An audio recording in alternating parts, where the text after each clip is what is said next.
আজকের ভিডিওতে আমি শেয়ার করব আমি কিভাবে ভিডিও এডিট করি মোবাইল দিয়ে, একদম ফার্স্ট থেকে লাস্ট।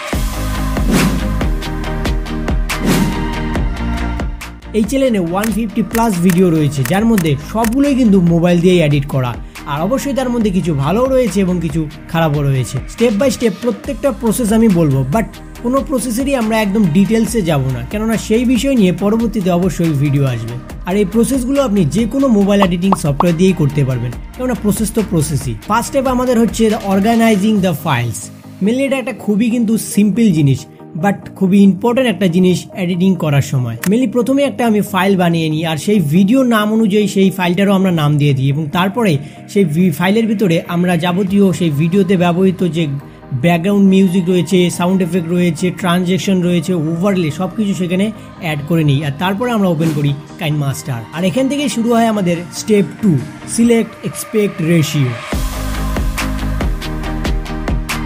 মেনলি আমরা ইউটিউবে যে ভিডিওগুলো দেখি সেগুলো হচ্ছে 16:9 এর এক্সপেক্ট রেশিও, বাট আমার পছন্দ 2:1, আর সেই জন্য আমরা চলে যাই লেয়ারে, আর এখান থেকে চলে যাই ওভারলে, আর এখান থেকে আমরা সিনেমেটিক ফ্রেমটাকে অ্যাড করে নিই। এতে করে কিন্তু আমাদের যে ভিডিও তার মধ্যে একটা 2:1 এর এক্সপেক্ট রেশিও চলে আসে। বাই দ্য ওয়ে, এটা কিন্তু আপনি কাইনমাস্টারের নর্মালভাবে পাবেন না, এটাকে আপনাকে ওভারলে থেকে অ্যাড করতে হবে। এরপর আসে আমাদের এ রোল ফুটেজ। এ রোল ফুটেজটা কি? মেনলি আমি যে আপনাদের সঙ্গে টকিং এর কথা বলছি এটাই হচ্ছে এ রোল ফুটেজ। তো সর্বপ্রথম আমাদের ভিডিওতে অর্থাৎ রেকর্ডিংয়ের সময় যতগুলো এ রোল ফুটেজ থাকে সবগুলো আগে আমি টাইম লাইনে অ্যাড করে নিই। তো এই এ রোল ফুটেজটাকে কাটছাট করার আগে আমি আমার ভয়েসটাকে আগে এডিট করে নিই, আর এর জন্য আমি ব্যবহার করি কম্পিউটারের একটি সফটওয়্যার, সেটা হচ্ছে অডাসিটি। এখানে আমি আমার যে ভয়েসটা সেটাকে আগে এডিট করে তারপরে আমি আবার মোবাইলে এটাকে নিয়ে নিই, আর তারপরে আমি অডিও সেকশন থেকে সেই ভয়েসটাকে আমি মেন যে আমার লেয়ার তার সঙ্গে ম্যাচ করে বসিয়ে দিই। দ্যাটস ইট, আমার ভয়েস কিন্তু অলরেডি রেডি। তো এখন যেটা আপনি শুনতে পাচ্ছেন এটা হচ্ছে অরিজিনাল এই মাইকটা দিয়ে রেকর্ড করা। এখন যেটা শুনতে পাচ্ছেন এটা হচ্ছে এই কম্পিউটারে এডিট করা সেই ভয়েসটা। এরপর আসে আমাদের ভিডিও এডিটিং এর সব থেকে বোরিং একটা কাজ, সেটা হচ্ছে সেই ফুটেজগুলোকে কাট করা। মেনলি যখন আমি এই ভিডিওগুলো রেকর্ড করি তখন ফুল ভিডিওটা হয়ে থাকে 30 থেকে 40 মিনিটের, বাট সেটার অরিজিনাল ফাইলটা কাটছাট করার পর সেটা হয় 10 থেকে 12 মিনিট। বাট আমার মতন যারা প্রো এডিটার আছে, যারা প্রো এডিটার আছে তারা কিন্তু সেটাকে কাটছাট করে 4 থেকে 5 মিনিটের করে দেয়। এই কারণে আমার বেশিরভাগ ভিডিওগুলোই দেখবেন কিন্তু 4 থেকে 5 মিনিটের ভিতরেই থাকে, কারণ আমরা একটু প্রো এডিটার না। তো আমাদের প্রত্যেকটা লেয়ার যখন কাটছাট করা হয়ে যায় এরপরে আসে আমাদের মেন জিনিস, সেটা হচ্ছে বি রোল।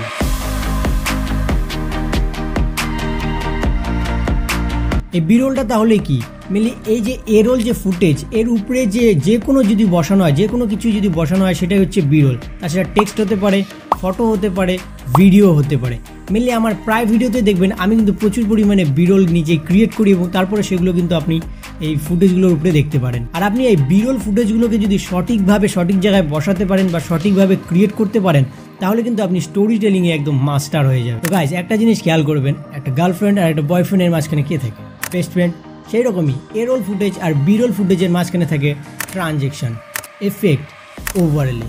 আমার প্রায় অনেক কটা ভিডিও দেখবেন আমি এরকম একটা লাইট এফেক্টের কিন্তু ট্রানজেকশন ব্যবহার করে থাকি, আর এটা আপনার ভিডিওকে নেক্সট লেভেল নিয়ে যায়। এরপর আসে আমাদের প্রত্যেকটা ক্রিয়েটারই অর্থাৎ প্রত্যেকটা এডিটারের একটা প্রিয় জিনিস, সেটা হচ্ছে কালার গ্রেডিং। তো আমার যে এ রোল ফুটেজগুলো থাকে এগুলোতে আমি কোনো রকমের কিন্তু কালার গ্রেডিং করি না, বাট যেগুলো বি রোল টাইপের ফুটেজ থাকে সেগুলোতে কিন্তু হালকা পাতলায় লাইট রুমের সাহায্যে আমি কিছু কালার গ্রেডিং করে থাকি। That's it. এরপরে আসে আমাদের এসএফএক্স অর্থাৎ সাউন্ড এফেক্ট। মেনলি যে ট্রানজেকশনগুলো ব্যবহার হয় তার পিছনে দেখবেন ছোট ছোট কিছু কিন্তু সাউন্ড এফেক্ট আমি ব্যবহার করে থাকি, যদি একটু ভালো করে লক্ষ্য করেন। এতে করে কি হয়, আপনার যে ট্রানজেকশন সেটা অরিজিনালি রিয়েলিস্টিক লাগে অনেকটা দেখতে, এবং অনেকটা সিনেমেটিক লুকসও আসে। এরপরে লাস্টে একদম আসে আমাদের ব্যাকগ্রাউন্ড মিউজিক।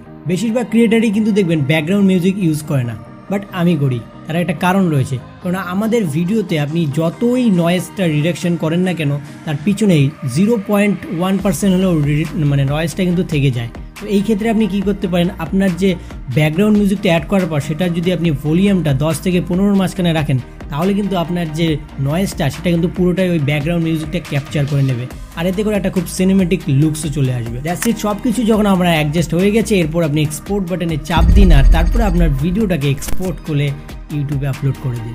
এবার থেকে আপনাদের ক্লিয়ার যে আমি কিভাবে আপনার ভিডিওগুলো এডিট করি।